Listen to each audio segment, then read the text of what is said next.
Hello বন্ধুরা, welcome to take ফুর্তি। So আমরা আজকে আলোচনা করব ওয়ার্ডপ্রেস জেনারেল সেটিং নিয়ে। ওয়ার্ডপ্রেস হচ্ছে বর্তমানে এখন সবচেয়ে জনপ্রিয় কন্টেন্ট ম্যানেজমেন্ট সিস্টেম। সো আমরা যারা নতুন ওয়ার্ডপ্রেস সম্পর্কে কিছু জানি না, সো আমরা বেসিক্যালি শুরু করব ওয়ার্ডপ্রেসের খুঁটিনাটি A to Z।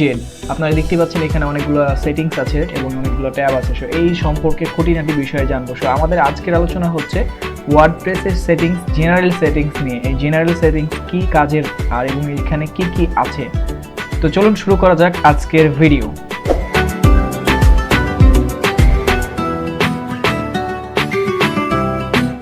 সো প্রথমত আমরা এখানে জেনারেল সেটিংসে যাব। জেনারেল সেটিংসে আসার পরে সাইট টাইটেলটা কি, অর্থাৎ আপনার ওয়েবসাইটের যে সাইট টাইটেলটা সেইটা এখানে বোঝাচ্ছে যে সাইট টাইটেল। ধরুন আমার ওয়েবসাইটের সাইট টাইটেল হচ্ছে, ধরুন আমরা আমাদের ওয়েবসাইট techfoorti.com এ যাচ্ছি এবং খেয়াল করুন এখানে টেক ফুর্তি লেখা আছে। সো এটাই বেসিক্যালি সাইট টাইটেল। আপনি এখানে যে নামটা লিখবেন সাইট টাইটেলে, সেই টাইটেলটাই আপনার এখানে শো হবে। সো এরপরে আসি ট্যাগলাইন। ট্যাগলাইনটা কি? ট্যাগলাইন হচ্ছে আপনার কিছু সেন্টেন্স যেখানে আপনার ওয়েবসাইটকে রিপ্রেজেন্ট করে আপনার ওয়েবসাইটটা কি কাজের। যেমন ধরুন আমাদের ওয়েবসাইটে লেখা আছে technology and freelancing informational centre. So এটা আমার ট্যাগলাইন দেওয়া আছে, দেখতে পাচ্ছেন এখানে আমার ট্যাগলাইনটা শো করছে। বেসিক্যালি এই ট্যাগলাইনটা যখন আপনার ওয়েবসাইটে দিবেন, আপনার ওয়েবসাইটটা রিপ্রেজেন্ট হবে আপনার ওয়েবসাইটটা কি কাজের। সো সাইট টাইটেলটা হচ্ছে আপনার ওয়েবসাইটের মেইন টাইটেল এবং ট্যাগলাইনটা হচ্ছে আপনার ওয়েবসাইটকে রিপ্রেজেন্ট করার টাইটেল। ওকে, এরপরে আসি ওয়ার্ডপ্রেস অ্যাড্রেস URL। সো এইটা কি? এটা বেসিক্যালি আপনার যে ওয়ার্ডপ্রেসের অ্যাড্রেস, যে ফাইল মানে যে ফাইলগুলো আছে আপনার ওয়ার্ডপ্রেসের, সেই ফাইলসের URL এইটা। এরপরে আছে সাইট অ্যাড্রেস। আসলে এটা কি? এই সাইট অ্যাড্রেসটাই হচ্ছে আপনার এখানে যে শো করছে সাইট অ্যাড্রেস। আপনি এখানে যদি সাইট অ্যাড্রেস আপনি যেটা শো করতে চান আপনার এইখানে সেটাই শো হবে।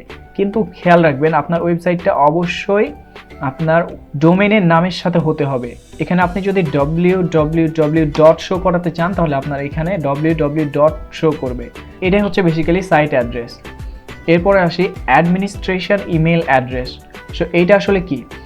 অ্যাডমিনিস্ট্রেশন ইমেল অ্যাড্রেস হচ্ছে আপনার ওয়েবসাইটের উল্লেখযোগ্য একটি হচ্ছে ইমেল।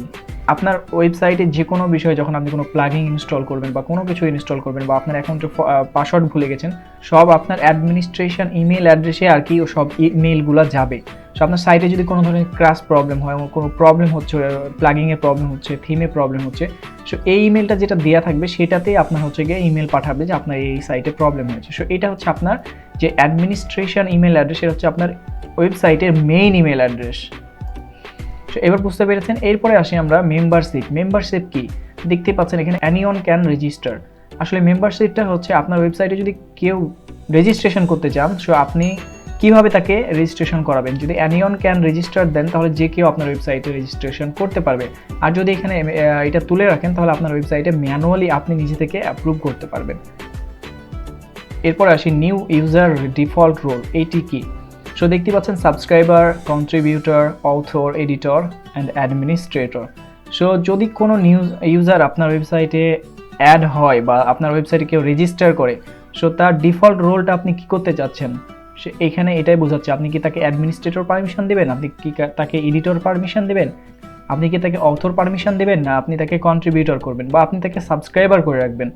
সো এটা ডিপেন্ড করবে আপনার উপরে। আপনি এখানে যা রোল করবেন, আপনার যে সাইটে যে যদি কোনো নিউ ইউজার রেজিস্ট্রেশন করে তাহলে সে তার ইউজার রোলটা এখান থেকেই পাবে, আপনাকে এখান থেকে সিলেক্ট করে রাখতে হবে।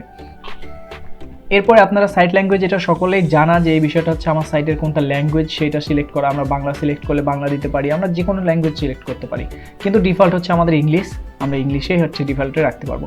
এরপর হচ্ছে টাইম জোন। আমি আমার সাইটে কোনটা টাইম জোন শো করতে চাচ্ছি। এখানে দেখতে পাচ্ছেন অনেক সবাই কিন্তু টাইম জোন নিয়ে অনেক ঝামেলায় পড়ে যে আমার ওয়েবসাইটের টাইম হচ্ছে UTC+6, সো আমার হচ্ছে গিয়া বিদেশি টাইম শো করছে। সো এই ক্ষেত্রে সব প্রবলেম সলভ। তো আপনি যদি UTC+6 করেন তাহলে ইউনিভার্সাল টাইম যেটা আমাদের +6, আমাদের যে 6 ঘন্টা বেশি, সেই 6 ঘন্টা বেশিটা হচ্ছে এখানে চলে আসবে। সো এরপরে দেখতে পাচ্ছেন যে ডেট ফরম্যাট। সো এখানে আপনি আপনার ওয়েবসাইটে কীভাবে ডেটটা শো করতে চাচ্ছেন, আপনি আপনার ওয়েবসাইটে যেভাবে ডেট শো করতে যাচ্ছেন আপনি জাস্ট সেইভাবে এখানে ডেটটা চুজ করে রেখে দিবেন। আর এরপরে আসি টাইম ফরম্যাটটাও সেম। আপনি কিভাবে আপনার ওয়েবসাইটে রাখতে চাচ্ছেন, এটা কি আপনি লোয়ার কেসে রাখবেন, কি অ্যালফাবেটিক হচ্ছে গিয়ে রাখবেন, আপার কেসে, সেটা আপনার উপর নির্ভর করবে। কি আপনি হচ্ছে গিয়ে জাস্ট ঘন্টা আর মিনিট করে রাখতে পারেন, সেক্ষেত্রে আপনার কাস্টম একটা অপশন আছে, সেখানে আপনি যেভাবে ইচ্ছা আপনার টাইম জোনটা শো করবেন, এটা হচ্ছে বিষয়। এখানে অত বেশি কিছু বিষয় নাই, জাস্ট আমি আপনাদের কাছে শেয়ার করলাম যে আপনাদেরকে এই বিষয়টা বুঝিয়ে দেওয়ার জন্য। এটা হচ্ছে এরপর লাস্ট অপশন আছে উইক স্টার্ট অন। আমাদের যে টাইম জোন থাকবে বা আমাদের যে ক্যালেন্ডার থাকবে, সেই ক্যালেন্ডারে আমরা কোনটা উইক স্টার্ট করতে পারি, যেমনটা ফোনে হয়ে থাকে। বেসিক্যালি আমাদের মানডে স্টার্ট হয়ে থাকে ফোনে বা অন্যান্য বর্তমানে যে কোনো জায়গাতে আমাদের উইক স্টার্টটা হয়ে থাকে মানডেতে।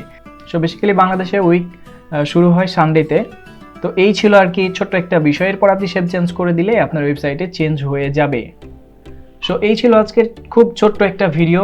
সো ভিডিওটি ভালো লাগলে অবশ্যই লাইক করবেন, কমেন্ট করবেন, শেয়ার করবেন এবং আমাদের টেক ফুর্তি চ্যানেলটি অবশ্যই সাবস্ক্রাইব করবেন। সো এর পরের ভিডিও আসছি আমরা রাইটিং কি। এই পর্যন্ত ভালো থাকুন, সুস্থ থাকুন এবং আমাদের টেক ফুর্তি ওয়েবসাইট আছে, আপনারা যদি চান যে আপনারা বিভিন্ন ধরনের ইনফরমেশান আমাদের ওয়েবসাইট থেকে নিতে পারেন। আমরা বিভিন্ন ধরনের ফ্রিল্যান্সিং, ওয়ার্ডপ্রেস, এসইও বিভিন্ন ধরনের টিউটোরিয়াল আমাদের ওয়েবসাইটে শেয়ার করে থাকি। সো আপনারা চাইলে আমাদের ওয়েবসাইটটা ঘুরে আসতে পারবেন।